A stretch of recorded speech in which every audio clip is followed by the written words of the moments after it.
Today's collectible spot, we are having a look at the Tweeterhead Batman Classic TV series, the Batgirl pre-painted maquette.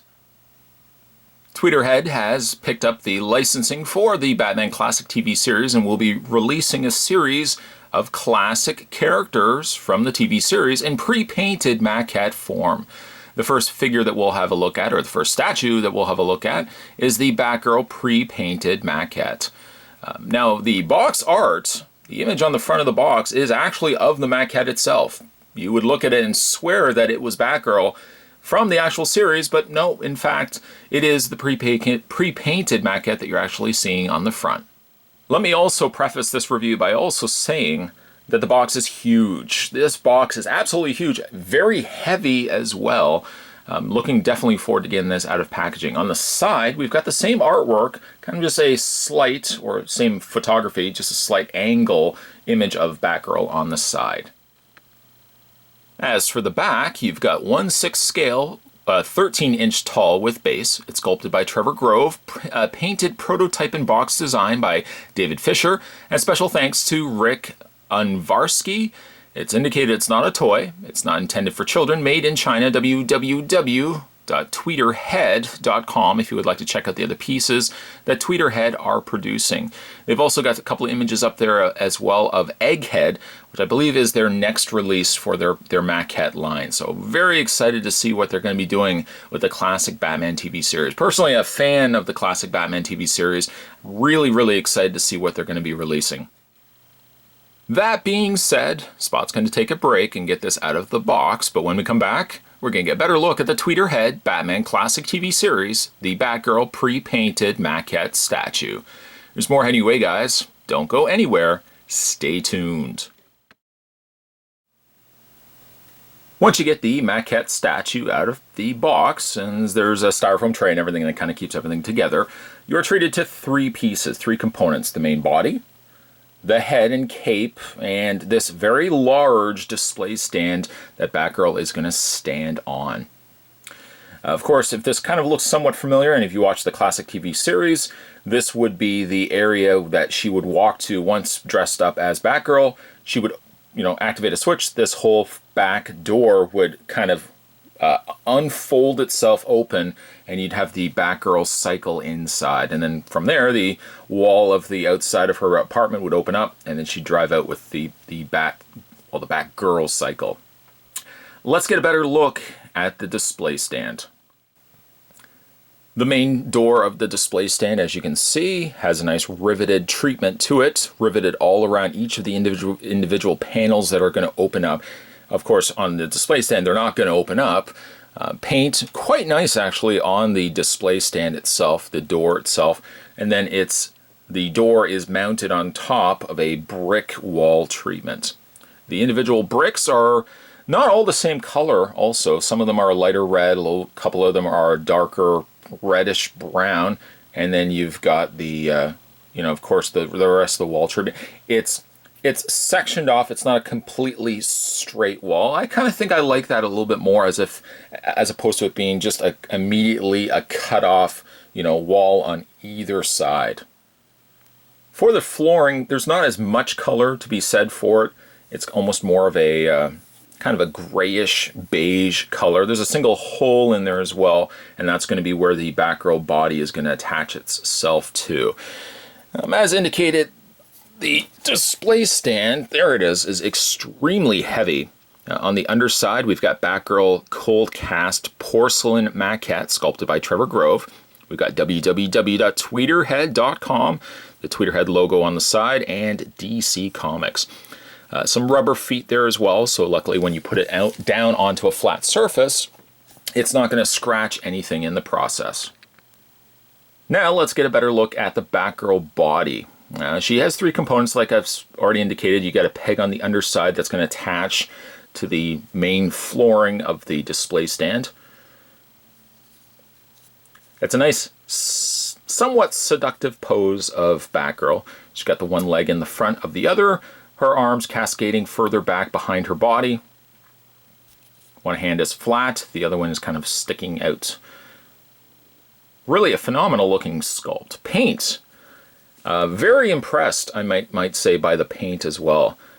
And they've given, hopefully you guys can see it, a textured look to the fabric or to the actual statue, indicating that it looks like it does have a fabric material applied to it. But it is actually just the sculpt itself.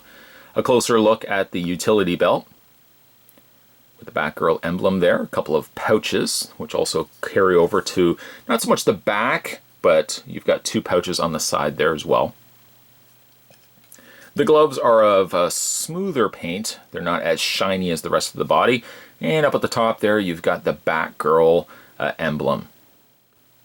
To complete the look, what we'll do is we'll take the rest of Batgirl's body. It has a rectangular peg to it, which, as you can see, plugs in perfectly to a rectangular socket to the top of her shoulders, slides into place. It's not magnetized or anything like that. There's no friction to it, but it does a good enough job with the weight of it that it definitely is not going to go anywhere. The finished look is quite spectacular. I certainly did dig the inclusion of Batgirl into the series. I know purists-wise, Batman and Robin were pretty good on their own, but of course to incorporate Batgirl was a nice touch by the creators of the show. I think the likeness on Batgirl here is quite, again, spectacular. The purple on the cape matches similar to that of the costume, though the costume is more of a textured, sculpt to it, as I've already indicated. The interior of the cape is a nice gold color. Somewhat different than that of the utility belt, and certainly a lot different than that of the emblem, but that's how it was in the series. It was more of a metallic gold treatment. Facially, I think they've also nailed the sculpt on the face of Batgirl. I like the color also, that they've given a nice warm flesh color to her face.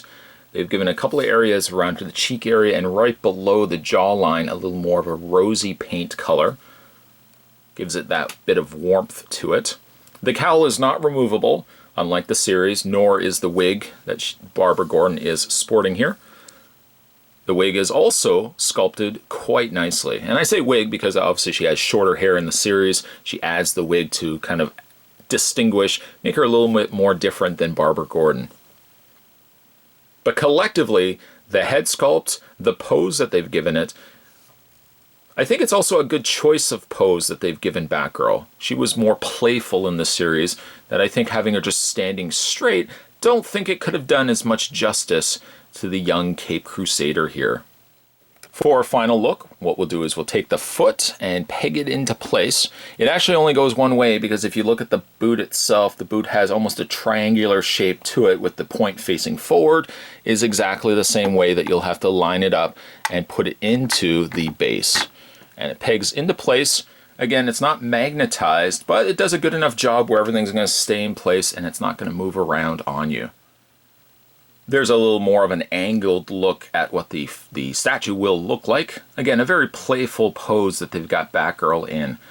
It's a great accompanying piece by also incorporating this as a backdrop as opposed to very more neutral, non-scene specific, non-character specific backdrop. I think by having this as the entry point or the back point of Batgirl, it certainly looks like she's about just to turn around and go into the tunnel to get to the Bat Cycle. Speaking as a classic TV series fan myself, I really think Tweeterhead has done a fantastic job on this statue. They are also slated, as the time that you are watching this video, they're slating a release of an Egghead as well. So it's nice to see that they're not just going for the main tier characters as well. Certainly, I would be very open to the idea of a Cesar Romero Joker, a Burgess Meredith Penguin, and even a Frank Gorshin Riddler. But I would be very also open to the idea of seeing what they could do with the likes of a Mad Hatter, perhaps a Bookworm, perhaps a King Tut. Certainly the skies are the limit. In the meantime, very happy that I was able to get this statue. I'm going to be adding it onto my shelf of statues, and hopefully I'll be able to pick up and have a look at the other Tweeterhead releases as they come out. Today's collectible spot, we were having a look at the new Tweeterhead Batman Classic TV series, the Batgirl pre-painted maquette statue. Spot will also put a couple of little links down below the video here if you guys want to head over to Tweeterhead, check out some of the stuff that they're releasing. You'll also be able to see some images of their up-and-coming release of Egghead, which I'm very excited for, also being a big Vincent Price fan as well.